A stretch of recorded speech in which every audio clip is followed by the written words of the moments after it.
Yo me tomé el atrevimiento de pedirle prestado a Marina la tesis de licenciatura de Gustavo, a la cual le saqué una copia y voy a leer 4 párrafos de esa tesis de licenciatura, ¿no? El primer texto, el primer capítulo de esa tesis fue publicada con algunos cambios, y releyendo la tesis y leyendo el artículo con algunos cambios significativos en el pueblo de Lugo. Entonces quiero resaltar estos 4 párrafos del año 72. Por supuesto, Gustavo es mucho más que esta etapa de su pensamiento. Sin embargo, Gustavo fue también protagonista de una traza histórica cargada de sueños, utopías y apuestas teóricas y políticas. Son estos primeros textos lo que queremos, junto a otros colegas y amigos, rescatar, interpretar y volver a debatir a partir de los procesos históricos concretos que vivimos en nuestras sociedades latinoamericanas.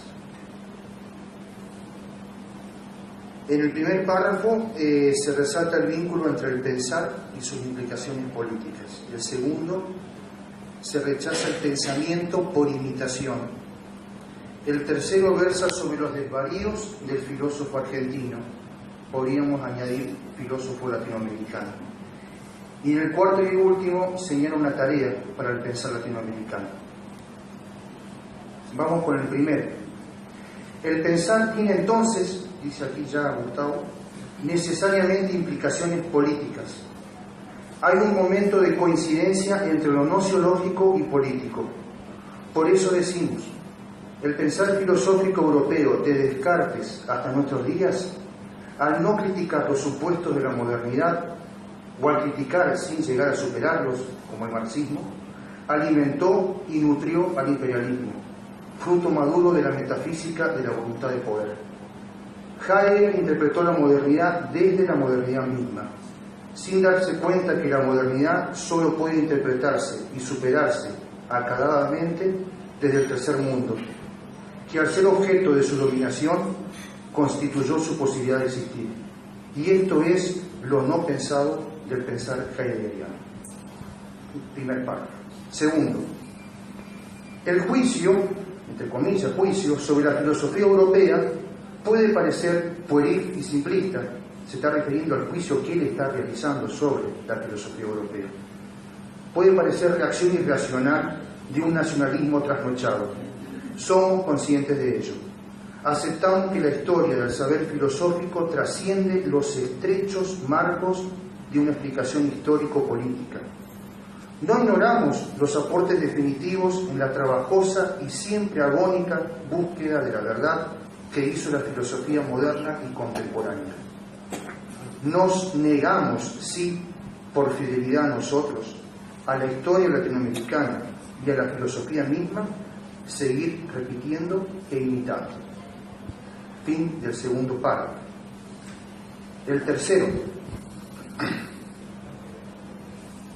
Hace tiempo demasiado largo que vivimos con los pies en América y el corazón y la cabeza en Europa. El filósofo argentino es un extranjero muchas veces en su patria. Embelesado por los clásicos, discurre técnica, larga y sutilmente. Conoce las costumbres y el medio ambiente de la Grecia antigua o de la Alemania del siglo XVIII y XIX. Con éxito incursiona en la exégesis de textos aristotélicos y hegelianos y olvida que Aristóteles es griego y Hegel alemán, profundamente, que ambos son expresión de la cultura y la vida de sus pueblos.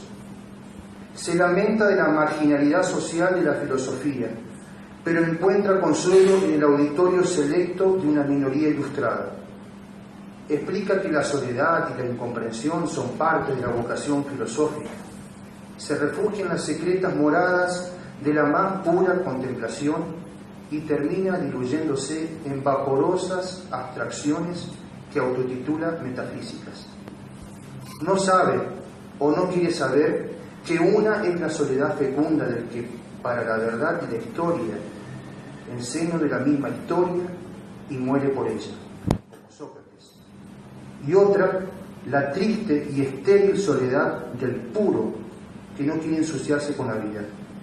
Habla de una contemplación que nunca experimentó, porque el auténtico contemplativo es precisamente el que está implantado en el corazón de la realidad. Sus disquisiciones metafísicas serán irremediablemente soliloquios y monólogos. La indiferencia es, al fin, el salario del que no dice nada.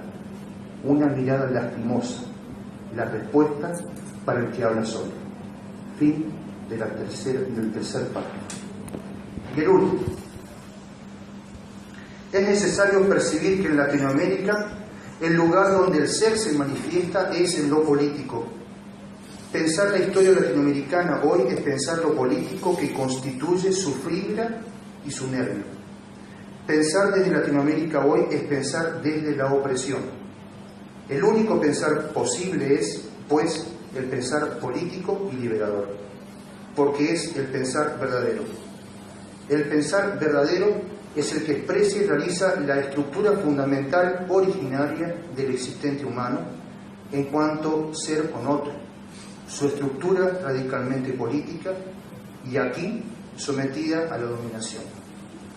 La praxis de la que hablamos es entonces necesaria e irremediablemente la praxis política. Por praxis política no entendemos el activismo disolvente y embotante, ni la ideologización patológica, fenómeno harto frecuente en el intelectual pequeño burgués. Hay que evitar el positivismo político y el cientificismo de gabinete. No existe praxis pura, ni teoría pura. Lo importante es que el filósofo se identifique con el pueblo y su proyecto de liberación. Un proyecto que, vivido por el pueblo, el intelectual deberá explicitar racionalmente.